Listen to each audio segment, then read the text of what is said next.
It's raining heavily today. There's no one on the platform as all the trains were cancelled.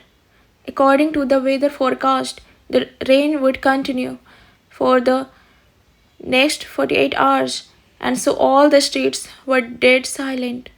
One girl dressed in traditional Indian wear is looking for someone who was with her earlier, but now she seems to have disappeared. Just then, she visualizes two people dancing in the rain as funnily as possible. This is her past. Now she misses him even more. Without losing hope, she tries to find the station master, but finds a lady ticket collector, TC, who reminds her of someone, the person whom she hates, and will hate the rest of her life. All she manages is to fake a smile and ask about the person who apparently was lost on the same platform. Girl, have you seen him? He's my fiance who was said to arrive here from Express yesterday morning, but now there's no news of him. TC, so madam, please register a complaint in the police station after completion of 24 hours. She smiles. Girl, why is she smiling? Okay, can you tell me where should I exit from? TC, sure ma'am, but I think you should wait in the restroom as it is pouring outside. Girl, again faking a smile. No thanks. But I should find him. TC, sorry. But can I ask a personal question? Girl, TC, did you break up or he left you? Girl, why would you say that? He's just missing. TC, because ma'am, train is only scheduled on Friday, means you will see it only after 2 more days. Girl, don't lie to me. TC, why would I lie? Girl, who knows? She mutters to herself. Maybe she is the girl whom she is suspected to have an alleged affair with her fiance. She looks like her, but is she dreaming?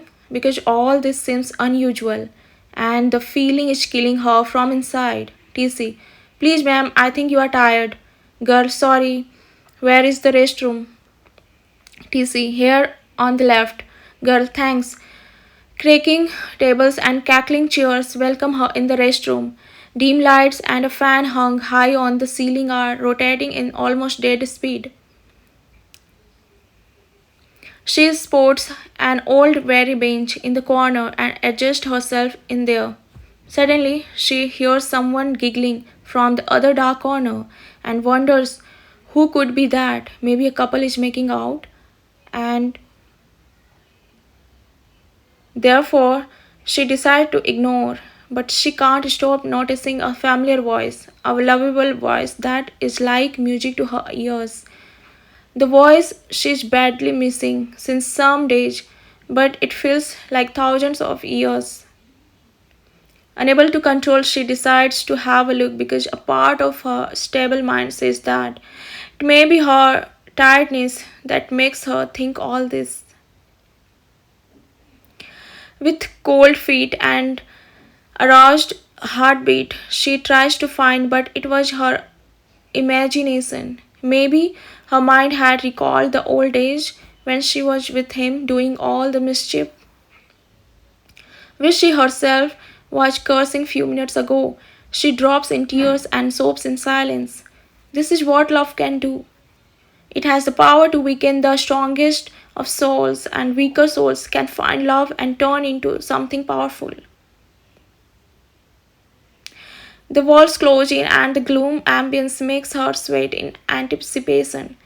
She feels claustrophobic so much that her legs start trembling and she finds it impossible to breathe. Somehow she manages to gather herself and tries to stand up on her legs, fail, and she drops on the floor. Her dupatta gets soiled and she faints. Her eyes open after a couple of hours. She finds a ruffled muffler which looked damn familiar to her.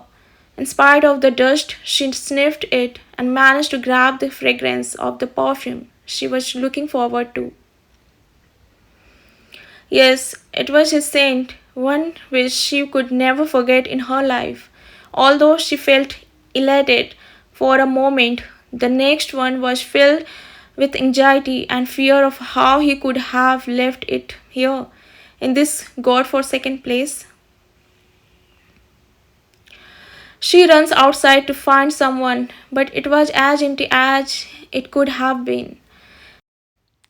The ticket collector had also disappeared now. All she could find it was utter hopeless, which seemed to fill the entire place. Somehow she manages to find the exit, boards her exo, and finds the nearest police station. The constable directs her to the inspector and he greets her with a cunning smile. Inspector Desmond is a hairless, handsome who always greets a visitor with an intriguing expression, an expression which is enough to set doubt in anyone's mind. His lust for women was no secret in the entire area, as everyone knew about his infamous visits to brothels. He eyed women with lust, suspicion, and anger all the same time. His reputation was no mystery for his seniors, but they too had to keep quiet because of his solid political connections. He inspected her from top to bottom once, took a half round around her, and by holding the top and arm of her chair, asked in a rusky voice, Inspector, Madam, is your husband missing from more than 24 hours? Girl pauses. No, he's not my husband. Inspector. Then who is he? There must be some relation. Girl. Yes, he's my fiance. Inspector laughs. Is this arranged by your parents or you both have decided? Girl thinks. No, we have not decided yet. But we are in relation from past one and half years. Inspector. Then till what point you both have reached? Girl angrily. Means I didn't get you. Inspector, it's simple. Did you have breakfast, lunch, or dinner together? Girl pauses and thinks. Sir, please be clear. Inspector looks at her decidedly. I'm asking about the physical aspect of your relation. Girl, it is none of your business. Abuses him in her mother tongue, but in her mind. Inspector, it is because the interest of the boys of this generation does not sustain after the last part. You know what I mean, right? Girl, sorry, it's my personal thing, and I would not share it with a stranger. Inspector, oh, then don't expect any help either. Girl looks at him angrily, but it is your duty. Inspector, it is, but I need your full cooperation, dear. Girl, but why? I have a photograph of him. You just need to investigate and find him. That's it. Looks frustrated. Inspector, but you are not in direct relation with this guy, right? So you either ask some close relative of his to come here and lodge a complaint or I want the full details. Girl, can I take some time and come again? Inspector, yes, you have all the time in the world. She comes out, hires a cab, and her mind drifts a few years back when she first met him. It was the month of September when she first saw him, and he was not even looking at her. It was certainly not love at first sight, but she was also not able to ignore him. He was not the coolest of the lot, but there was some mischief in his eyes that touched her soul. He took out his glares and she felt she missed something. Feeling sad, she entered her cabin. It was her first day in her new office, and she was full of butterflies in her stomach. She was hired as an admin in the HR department, and therefore she had to be on her toes 24/7. She thought, when she saw Harsika, the HR, she was awestruck and instantly felt competitive. Not that she was any less beautiful, but anyways, girls are like this, and men think that women dress up only for them. A long white kurti and slate pencil jeans was what Harsika wore, and even that simple attire made her look classy. Curly hair, inviting eyes, and perfect lips made her look like an angel. She took her to introduce to the team members, and she felt the butterflies again.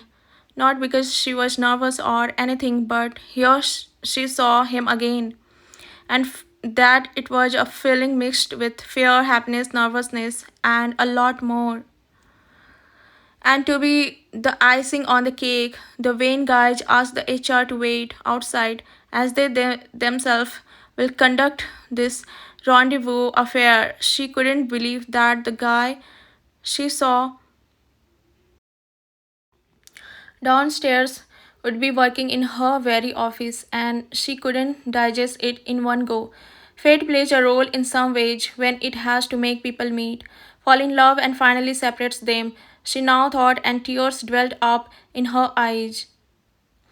One guy, hey, don't worry, it happens like this here. Please introduce yourself. Other guy, hey, sir, this is the rule for everyone. That's why we are beautiful. Otherwise, why bother the girls? Everyone laughs. Such bullish, she thought. That guy, wait, friend, name that one, so let me say, I have to search in Facebook. Not you. Roar of laughter. Even she couldn't control the laughter this time. She gathered courage. Hello everyone, my name is Polemy and I have joined today as an admin in HR.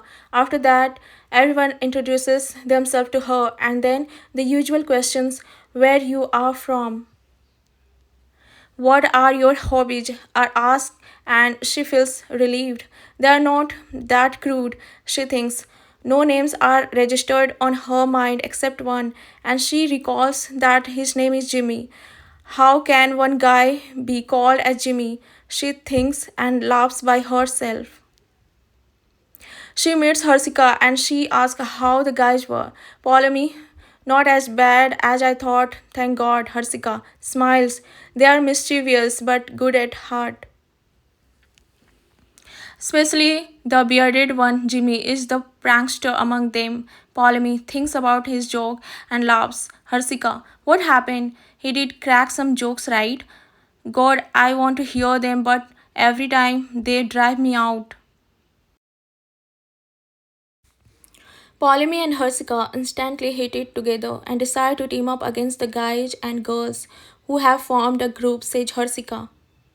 Suddenly, the car halts with a screech and her head bumps hard into something. She can feel the warm blood oozing from her forehead, but at the same time, her head is turning numb and cold. Maybe she will die, maybe she won't. Who knows? But that rainy evening only had this much to hold.